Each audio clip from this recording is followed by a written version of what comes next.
রে রে, ওই যে কারা আসতেছে ডাকছে রে।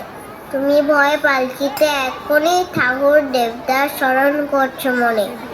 এলো গরো পাশে কাঁটা পড়ে, পালকি ছেড়ে কাঁদছে ধরো ধরো। আমি যেন তোমায় বলছি থেকে, আমি আছি ভয় কেন মা করো। হাতে লাঠি, মাথায় ঝাঁকড়া চুল, কানে তাদের গোঁজা জবার ফুল। আমি বলি দাঁড়া খবরদার, এক পা শিষ্যরিয়ার, এই যে দেখ আমার তলোয়ার, টুকরো করে দেবো তোরে ছেড়ে।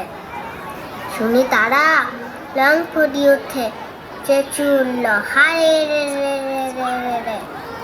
তুমি বললে চাস না খোকা রে, আমি বলি দেখো না চুপ করে। ছুটিয়ে গোড়া গেলেন তাদের মাঝে, ঢাল তলোয়ার ঝনঝনিয়ে বাজে। কি ভয়ানক লড়াই হলো মাঝে, শুনি তোমার গায়ে দেবে কাঁটা। কত লোক যে পালিয়ে গেল ভয়ে, কত লোকের মাথা পড়ল কাটা। এত লোকের সঙ্গে লড়াই করে ভাবছ খোকায় গেলই বুঝি মরে। আমি তখন রক্ত মেখে খেমে বলছি সে লড়াই গেছে থেমে। তুমি শুনে পালকি থেকে নেমে চুমুকে নিচ্ছ আমায় কোলে, বলছো ভাগ্যে খোকা সঙ্গে ছিল, কি দুর্দশাই হতো তা না হলে। রোজ কত কি ঘটে যাহা তাহা, এমন কেন সত্যি হয় না আহা। ঠিক যেন এক গল্প হতো তবে, শুনতো যারা অবাক হতো সবে।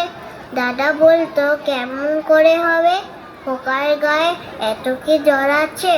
পাড়ার লোকে সবাই বলতো শুনে, ভাগ্যে খোকা ছিল মায়ের কাছে।